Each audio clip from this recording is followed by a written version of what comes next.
sannyasa, and Swaminiji's title is putting her back into the original position. So it is her argument is that this is not something new and modern in the contemporary period. That tradition was there, but it got discontinued, and now it is being revived. So Swaminiji, over to you with all your wonderful arguments. ॐ सदाशिवसमारम्भां शङ्कराचार्यमध्यमाम् अस्मदाचार्यपर्यन्तां वन्दे गुरुपरम्पराम्.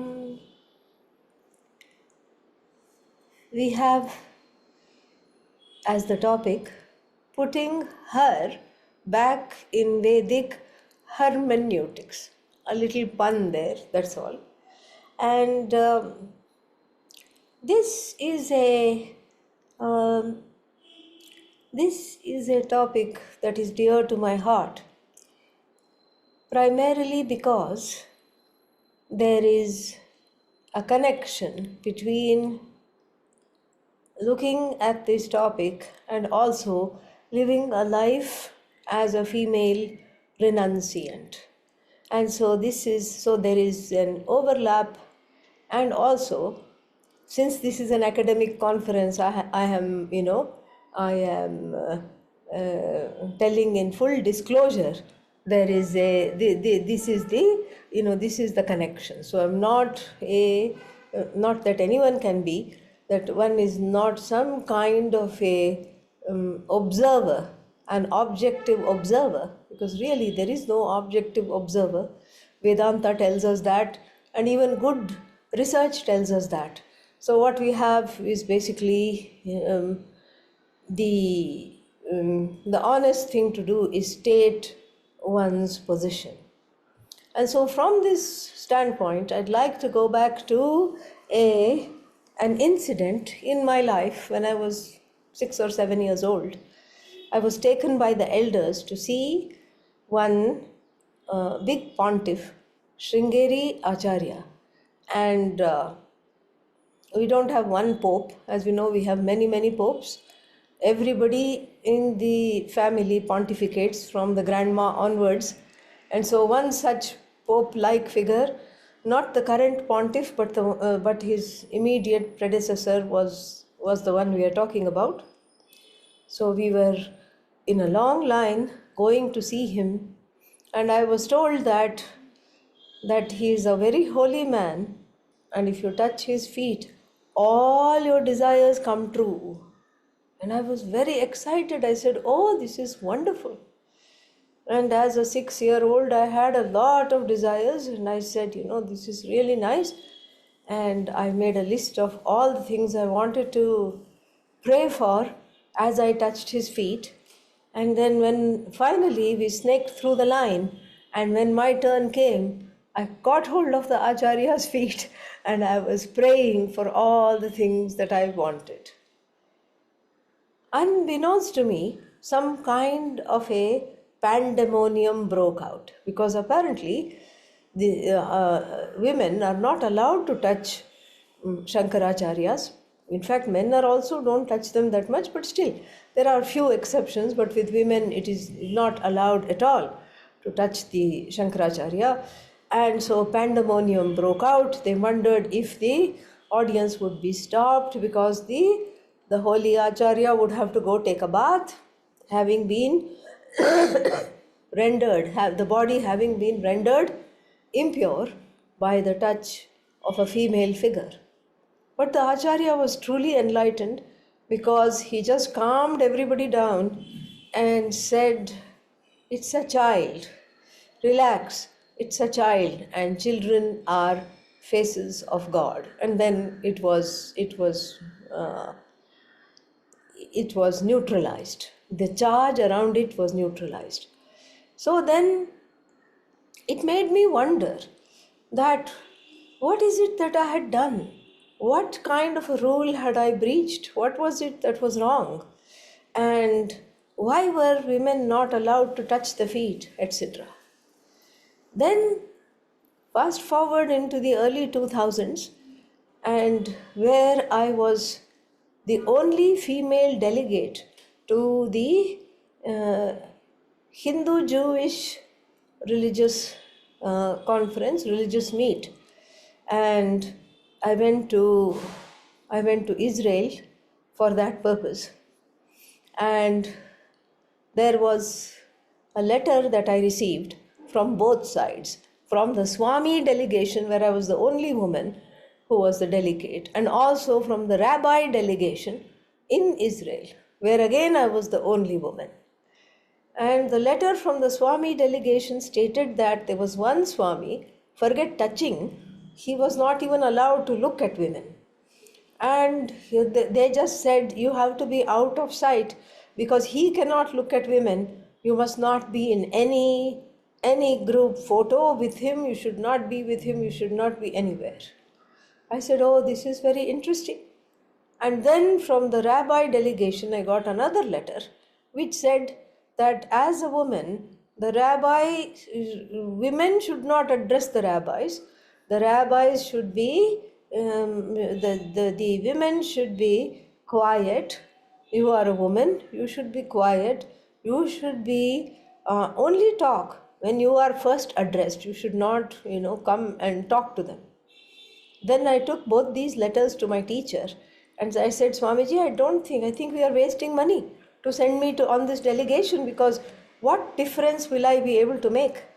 And he said, no, you need to go, you have to go. I can't go, I'm sick, so I need all the people who can represent me. And you are definitely one of them. You need to go. And the long and short of it was that I kept in the background. If you see the photos from that gathering, you will not see me anywhere. I just said, these poor things, let me give them. They have some problems about, being around women or with women. They are strict in their sampradayas, in their lineages. So let us just give them a lot of space. I had a good time. I mean, there were so many other people to talk to, so it was fine. You will not see me in any photo, you will not see me anywhere. And then one day I got lost because, again, hanging back, I didn't know where people had gone. On top of that, it started to snow, so it was even more difficult to find out where people had gone. So I just stood in one place because I did not know where the rest of the delegates were. And you won't believe, the person who came to get me was the Swami who could not look at women. He said, sister, this way, please come this way. And then I said, thank you. And he led me and took me back to the group. And then I said, thank you. And that was, that was the end of that. And it made me think that sometimes we are more powerful in our absence than in our presence. And these are the kinds of things that made me look more deeply. These are the incidences in my life that made me look more deeply on the question of women and monasticism in the Hindu tradition. We find that the same kind of, in ancient India, especially if you look at A.S. Altekar's wonderful book, Women from Prehistoric India to the Present, really wonderful book.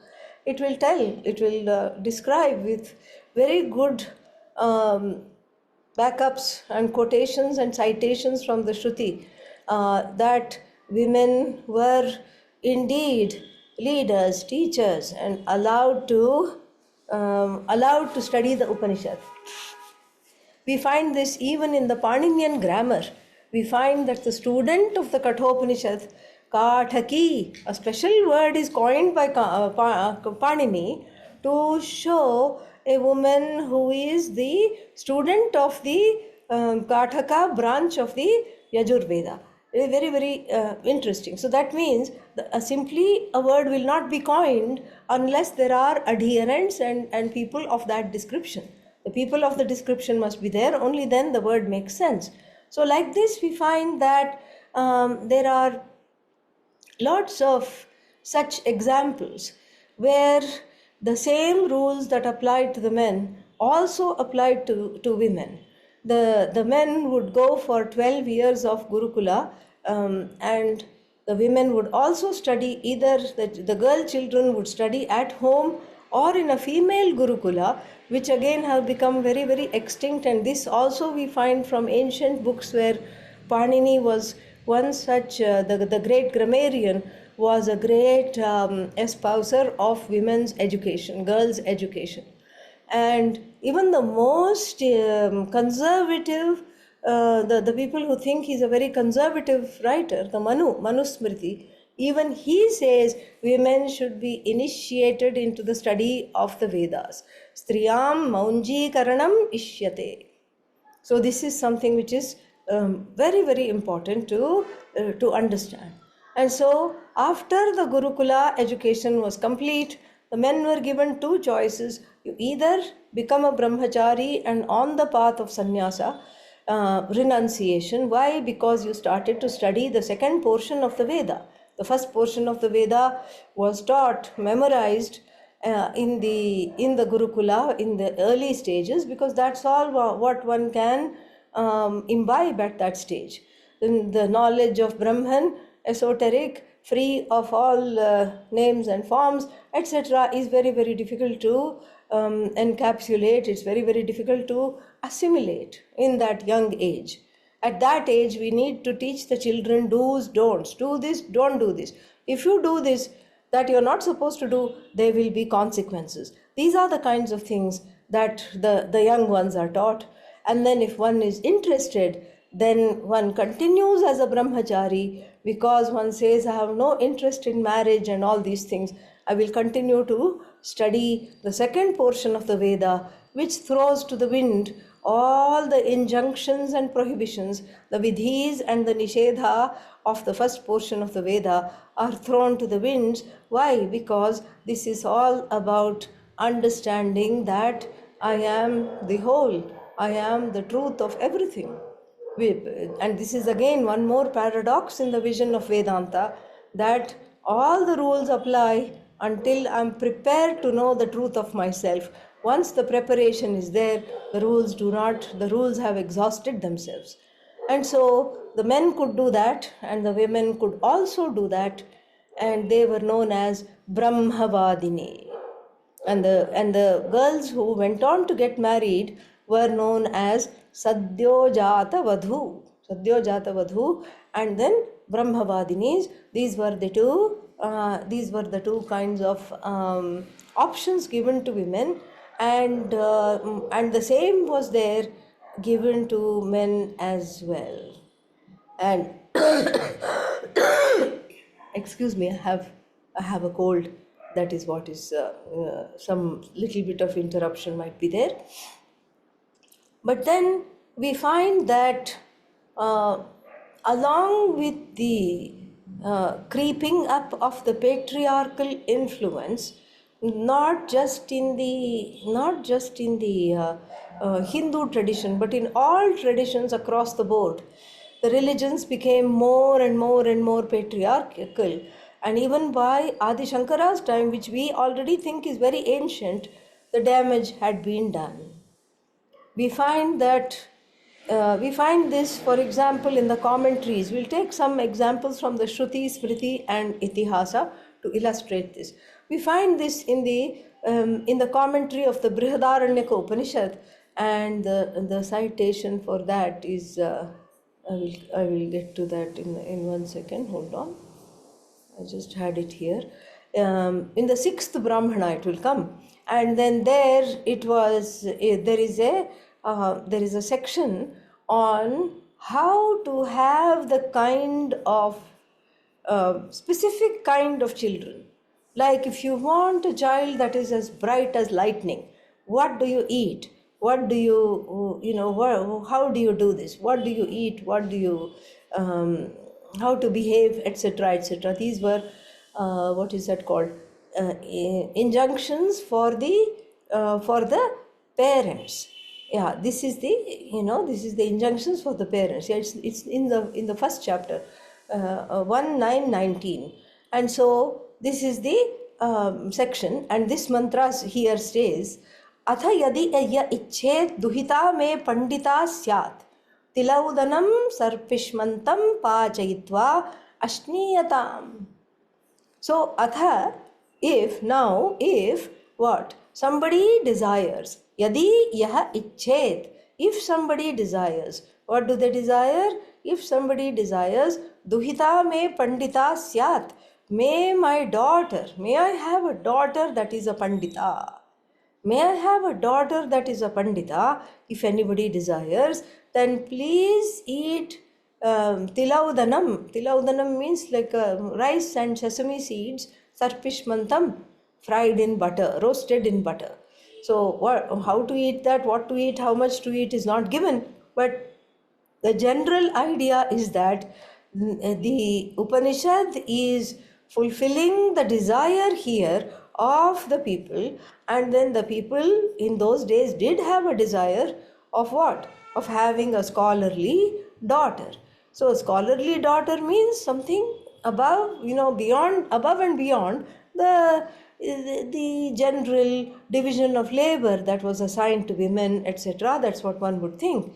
And then when I looked at the Adi Shankara's commentary, he merely says, it was kind of, when I first encountered it, I was a little disappointed. But then I took another look at it and then came to be at peace with it. Let's see what he says. He says, Duhitayaha pandityam grihakarya vishaye eva. Meaning, please don't think of the daughter as a scholar in the traditional scholar sense, because the daughter simply cannot be a scholar. The scholarship for her, of course, is confined to grihakarya vishaye.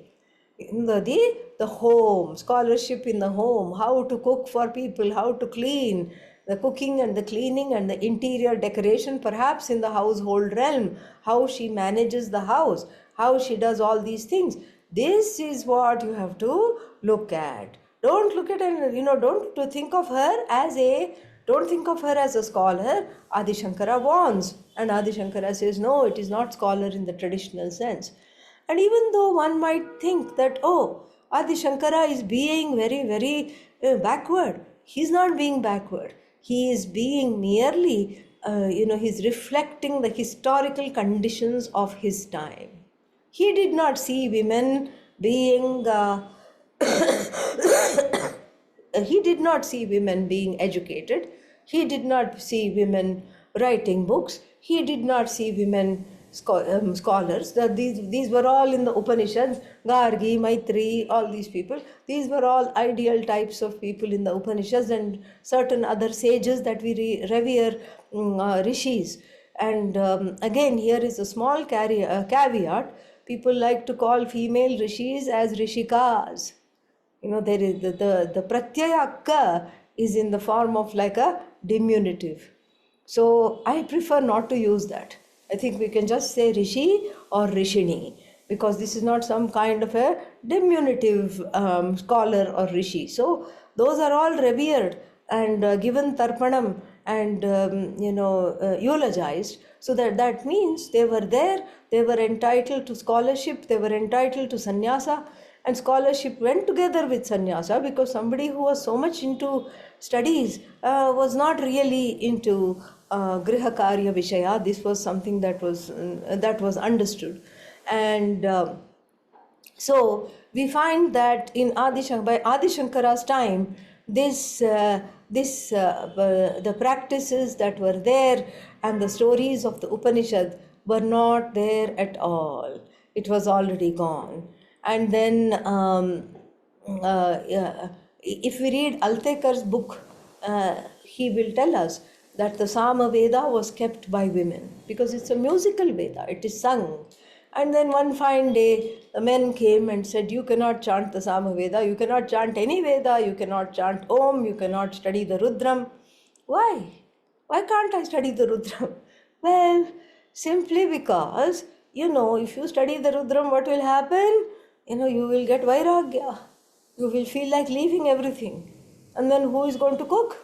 Who is going to clean? So for the sake of the status quo in the division of labor, then the people were told, the women were told to just take a back seat and not do too much at all. This is how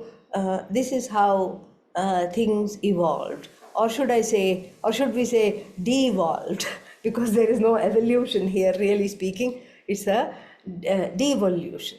And then so we find this was not a very good time, and then it also affected how we studied even things. So that was the Shruti example. Let us go to the Smriti example here.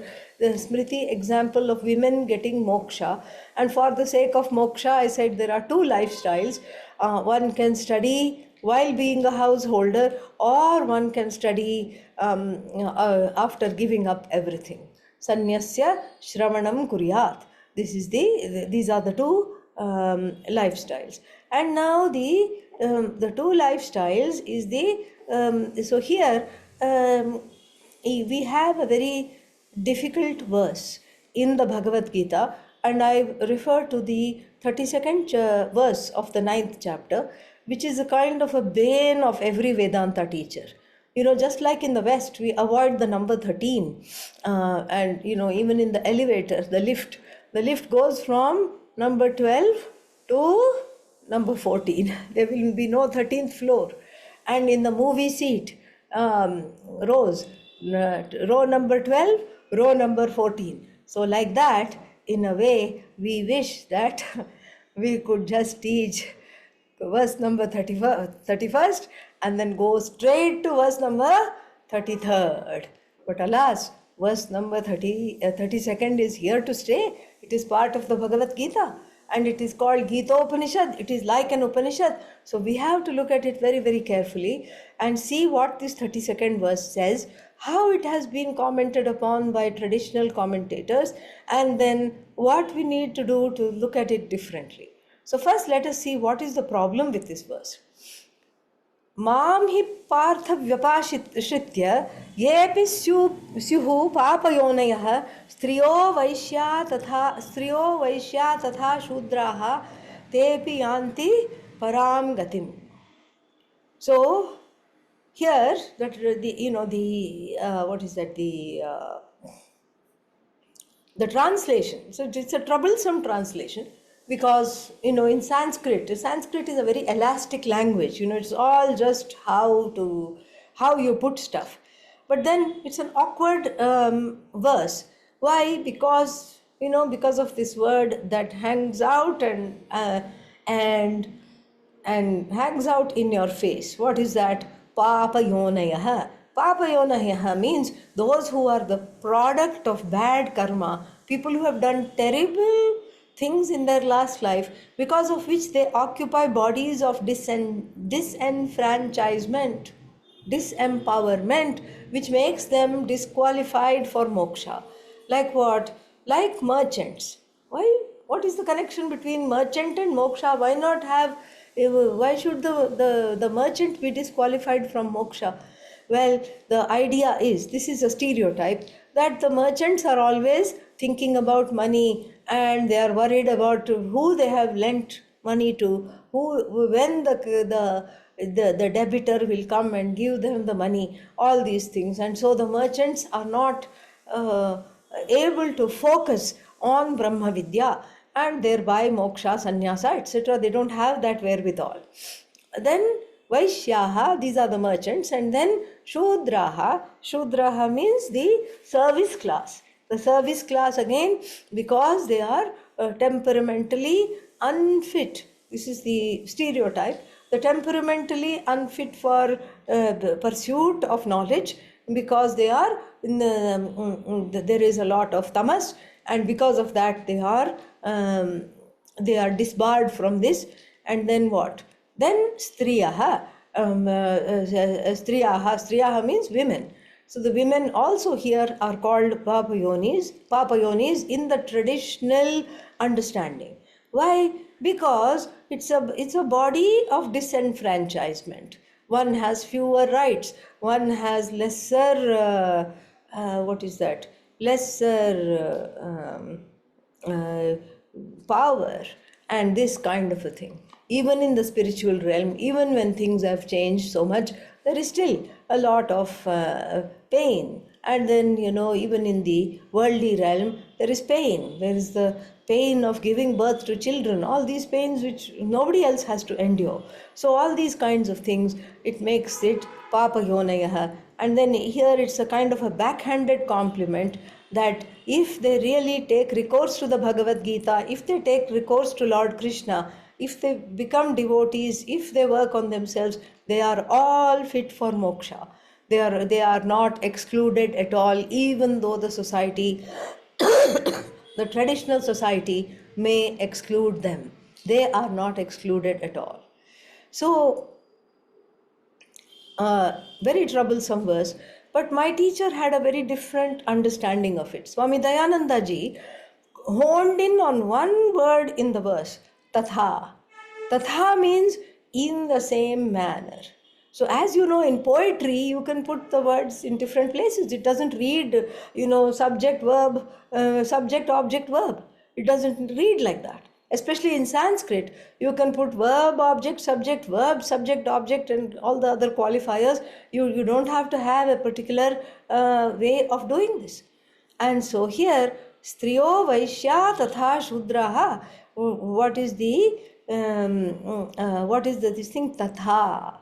So here, what Swami Dayananda ji made a connection. He made a connection between tatha.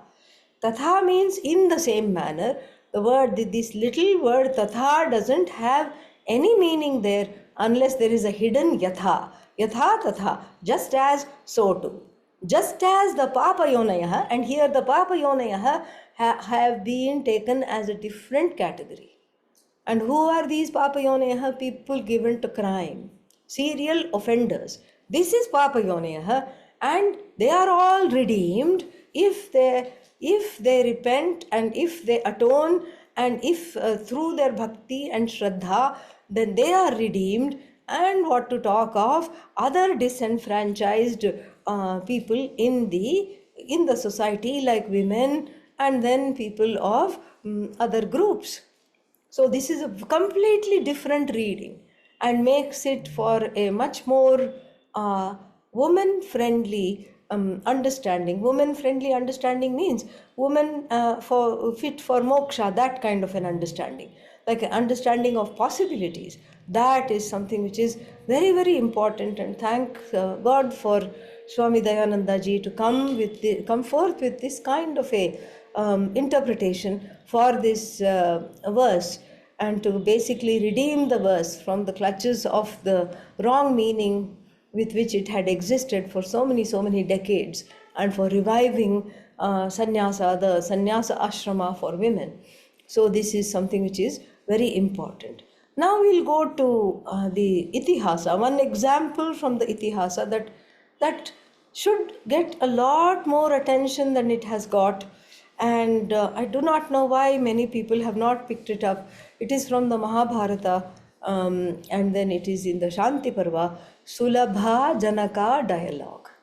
So King Janaka was supposed to be not Sita's father, but another king, also from Mithila, Janaka, who was credited with being a Jivan Mukta, meaning he lived the life of a householder and did the duties of a king, but inside was freed by the knowledge that he was free, that he was full, that he was limitless. He was totally freed, and then he was seen as an enlightened person, and he was lauded by everybody, and he was just he has risen to fame, and he makes his appearance even in the Brihadaranyaka Upanishad. There is a Janaka, do not know if it's the same Janaka, but there is a Janaka Yagyamalkya dialogue where Janaka is referred to as the king. We don't know if it was a common name for the king, and we don't know if it was the same one, but doesn't matter. But here, just look at the dialogue. So, one fine day, a woman mendicant dressed in orange robes, very beautiful looking, came into the courtyard, the palace courtyard of the king. And this doesn't happen every day. And then so the sentries informed the king, and the king himself went to receive her. Surprised he was, but then he went to receive her, and then he just washed her feet as is due for a sannyasi. He could not do that.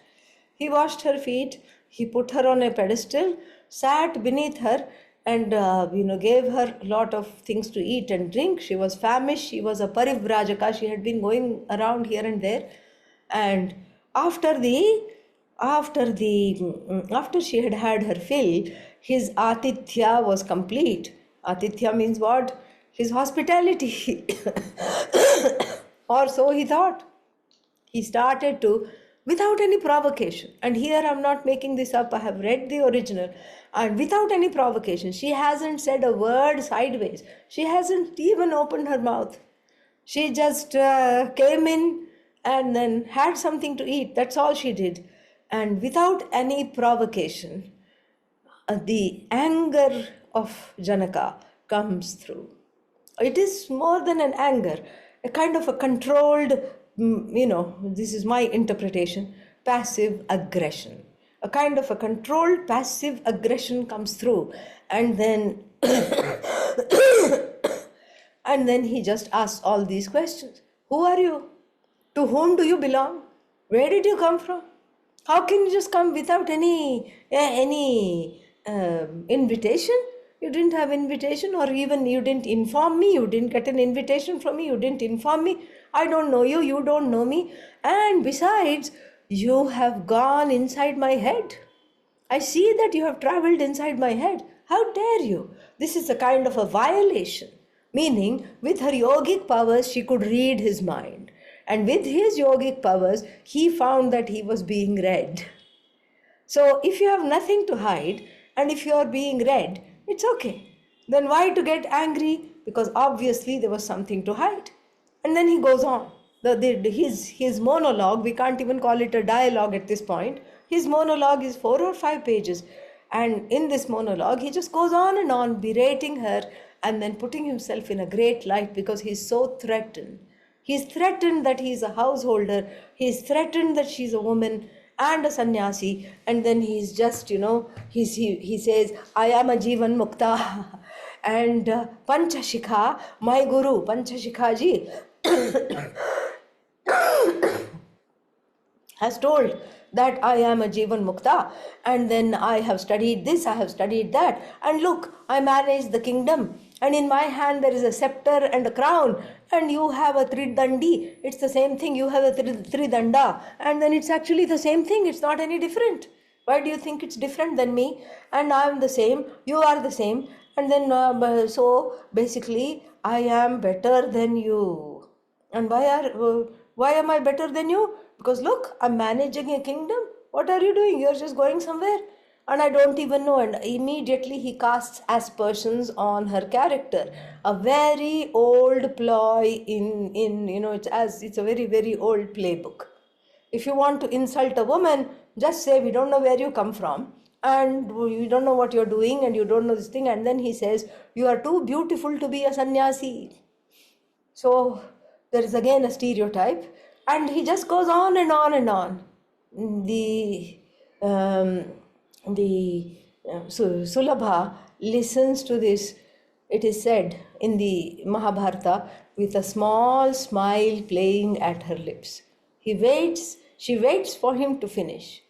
And once he is finished, she points out how he is still very much into his body, he is very much attached to his mind, he is very much attached to her and what she is doing, and whose spouse is she, and why has she come without permission, and why she is entering the brain of another man, and is that not committing some kind of a spiritual adultery? And all these things. I'm not making this up, it is actually there, you can go read it. And what is that? Some Kishori Mohan Gulati has translated this very authentically. It is in English, you can go read it. And then he just keeps on saying all these things. And then she says, basically, you want all these answers. He says, I cannot debate you until I get your answers. And she says, what answers? You are made of the same flesh, bones and blood as me. And you are the product of 5 elements. I also, this body is also the product of 5 elements. And then you say, I have colonized your mind or entered your mind. Well, if you were authentic, I need not have entered your mind, because I saw that there was some discrepancy in your walk and in your talk. That's why I had to enter, to make sure that I was not making a mistake, to get a read for myself of what was really, really happening. And then, she basically brings him down from his pedestal of, what's its name, from his pedestal of um this feeling that he is superior to her. In the Manisha Panchakam, a very highly regarded quintet ascribed to Adi Shankara, there is a Gacha Gacha moment. Adi Shankara, it is said, came out of Varanasi, the river, having bathed, and he saw a funeral groundskeeper, Chandala. And perhaps he or the students around him said, Gacha Gacha, don't you see that this pure holy man is going? You are a funeral groundskeeper. You're dealing with bodily fluids and all these things, cremating dead bodies. You are permanently defiled and permanently impure, and then you should just get out of here and make way. Don't let even the shadow fall on this wonderful master. And then, of course, the famous Manisha Panchakam says what? Annamaya Annamayam, Kim va Chaitanya Chaitanyam, Kim duri kartum vanchasitvam. What are you trying to distance? Is this body of blood, flesh and bones, or that body of food, blood, flesh, bones? Or are you trying to are you trying to distance one consciousness from another consciousness, whereas there is only one consciousness? So this is the Gacha Gacha moment for the Chandala. The Chandala turned out to be a very educated Chandala. So Adi Shankara was taught, and Adi Shankara fell at his feet and purported to have said, Chandalostu Dvijostu. Maybe you are a Brahmana, maybe you are a Chandala, I don't know. Whoever you are, Esha Manisha Mama, this is my wisdom. What is my wisdom? Guru who? You are my Guru. He falls at his feet. I always wondered, where is the Gacha Gacha moment? Where is the moment of reckoning? For understanding that women are not separate from men, especially when we talk about Vedanta. Where is this? Where will we find this? And I think it is here in the Janaka Sulabha dialogue. It is worth looking into. I don't have the time to go into all that, but I have just given you a gist of it. It is just worth looking into. And then coming back to the present, understanding that really the so-called revival of sannyasa, etc., is not really a revival.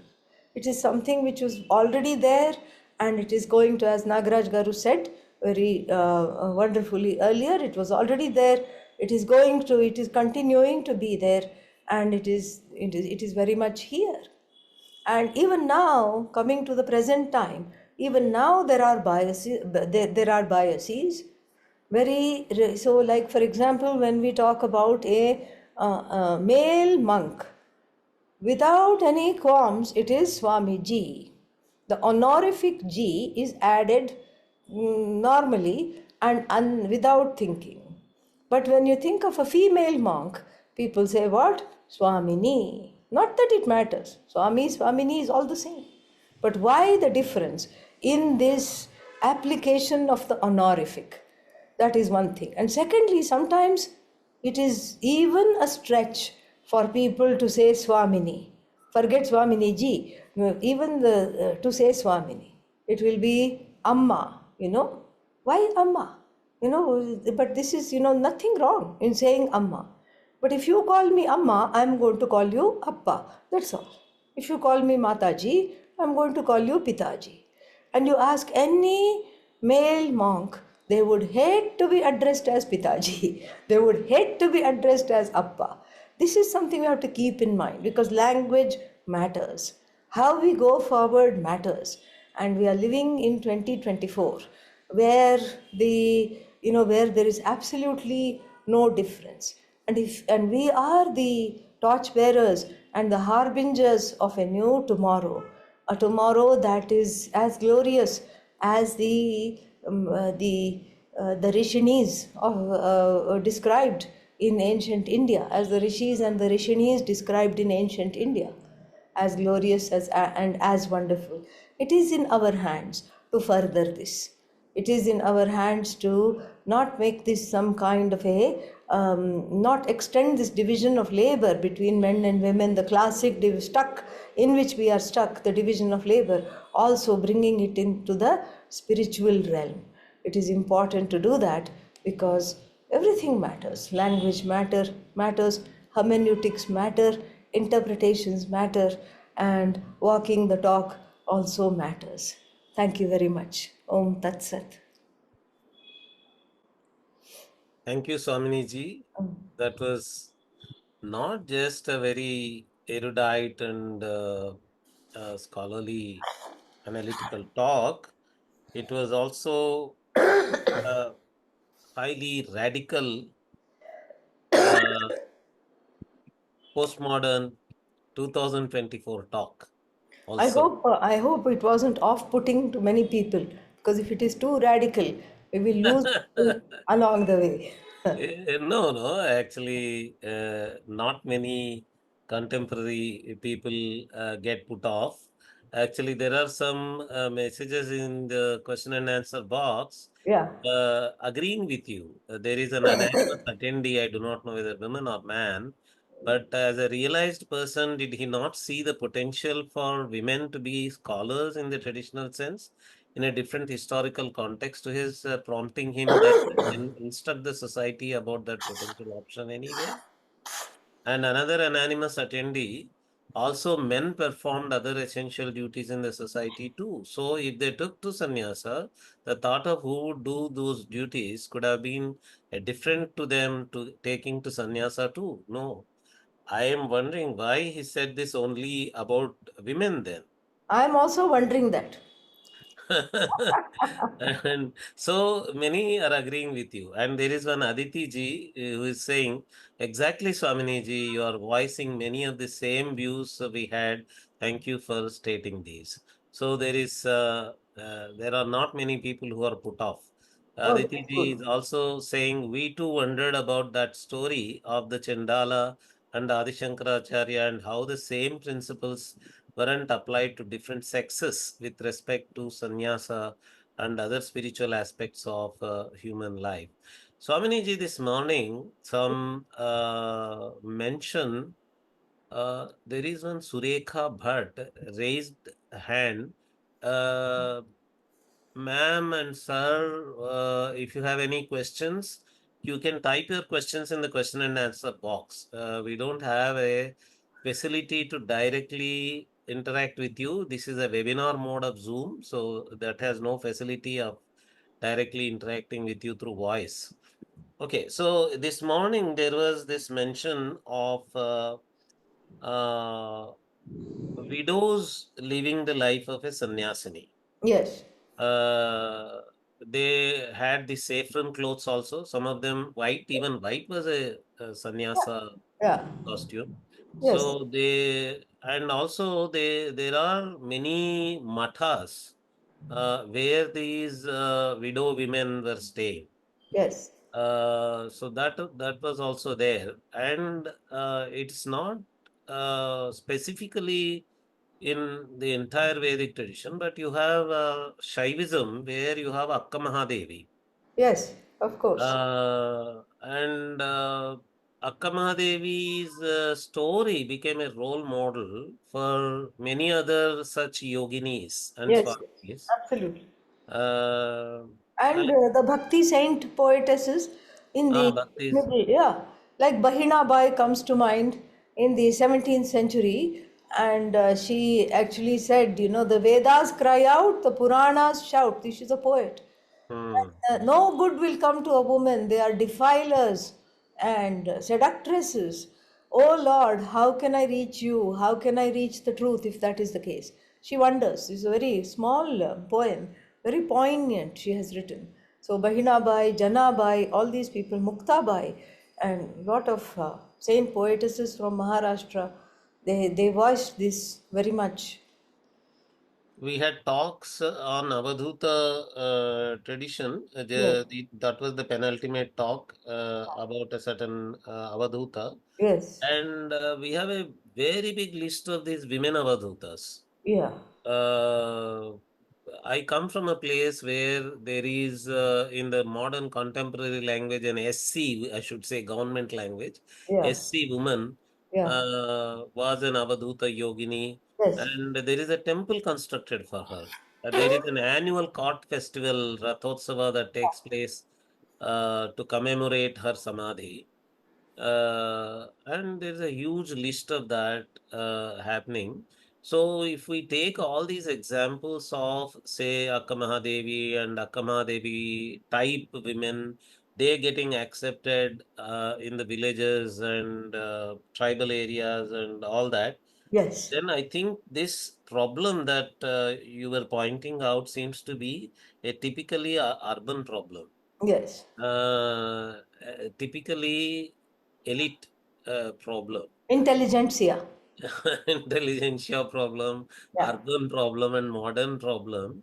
yeah. So and also a Shastra educated type of educated problem also. It's Hmm. not just a modern educated problem. Yeah. It is also a wrongly Shastra Yeah, yeah. educated problem. And we see that in Janaka, in his responses. We see his, um, erudition coming out in the form of arrogance.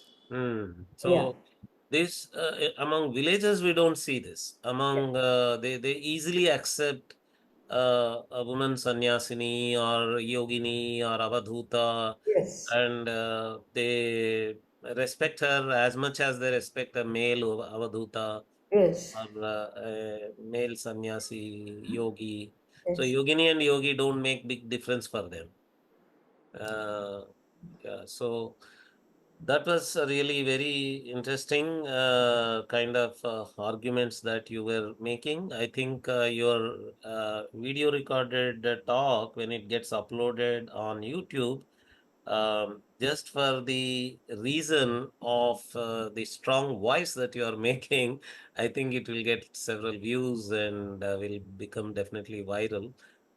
Wonderful, Saminiji. Thank Thank you. you. And Thank you. And I I'm sorry I could not attend much more of the symposium as I would have liked. I had a very, very busy day from morning. I have been going for various talks and classes. So that is why I was not able to participate. Mirabai and many more is a comment here by anonymous attendee. And one more is there Aditi about the ji, hormones. Will you consider the hormonal influences of the physical body when compared to males? Well, males also have hormones. It's not only that women have hormones, males also have hormones. Males also have midlife crisis, and there is all kinds. Males also have emotions. Males also have emotional outbursts. So I don't think it is some kind of a runaway hormones, because see, if I am able to say I am able to observe my hormones, let us say I made a statement like that, then that means I am not the hormones. Here we are talking of scholarship and Vedanta, where one naturally studies to get some kind of a separation, asangatva, an uninvolvement, not aloofness, but an uninvolvement from the body and the mind and the senses. So I learn to observe the body, just like I observe the body and the emotions. One can observe the emotional, whatever is there from the hormones as well. So that is not really a factor. I think that is more of a stereotype that women are given to hysterics and emotions and more than men. mm, yeah. I think emotions are there. We are socialized to express them differently. Men implode, men may tend to, this also may be a stereotype, but men tend to keep it inside and implode, and the women tend to showcase it outwardly, express it outwardly. So that may be a difference in expression, but it's not that men are not subject to hormones. Yes, wonderful, Swaminiji. Thank you very much. So, with Thank this, you. we come to the uh, conclusion of this day-long symposium. I thank Harikiran Vadlamani Garu, the founder of Indic Academy, for thinking of this very important topic. All the speakers who were speaking from the morning, everyone was saying that this was a very important topic on which Indic Academy made them think. And Harikiran Garu is also one of the disciples of Swaminiji. Swaminiji is also a guru of our founder. And he comes from, our founder comes from the same Arshavidya Sampradaya of Swami Dayananda Saraswati. So we are so proud and grateful to have you for this valedictory session, Swaminiji. And I thank all the speakers from morning till evening. We had a wide variety of topics covered. Uh, there were textual topics on Dr. Sushumna, who is an expert on Akkamaha Devi and Goda Devi. She presented on the Sannyasa Upanishads.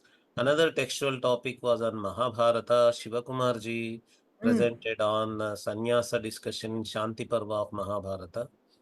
And there were topics on different sampradayas. Shankara Sampradaya, Subramanian ji was presenting the paper. Varadarajan ji was presenting the paper on Tridandi Sampradaya in Sri Vaishnavism. And there was Ganeshan ji's talk on Shaiva Siddhanta, Sannyasa in Shaiva Siddhanta. And on the non-matha kind of traditions, Natha Sampradaya was represented by Mihir Keshari, and Avadhuta was being represented by Dasari Narasimha's talk. And we had the modern day revival of sannyasa by Abhig Ganguly covering Ramakrishna Vivekananda movement.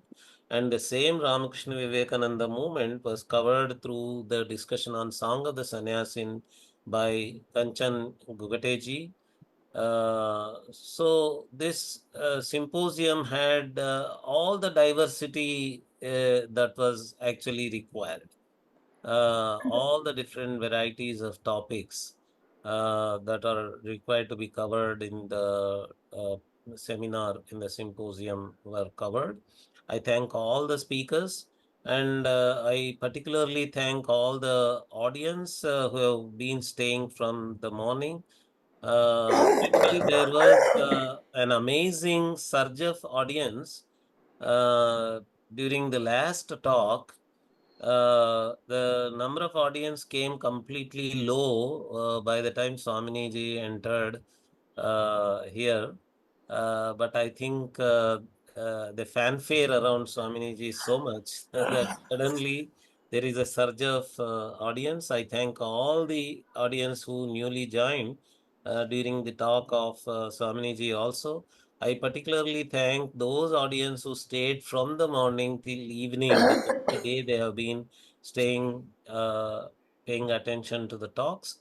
All these talks will be uploaded to the Indic Academy YouTube channel. Please wait for them to get uploaded. And all our symposiums and conferences owe a lot. We are indebted to our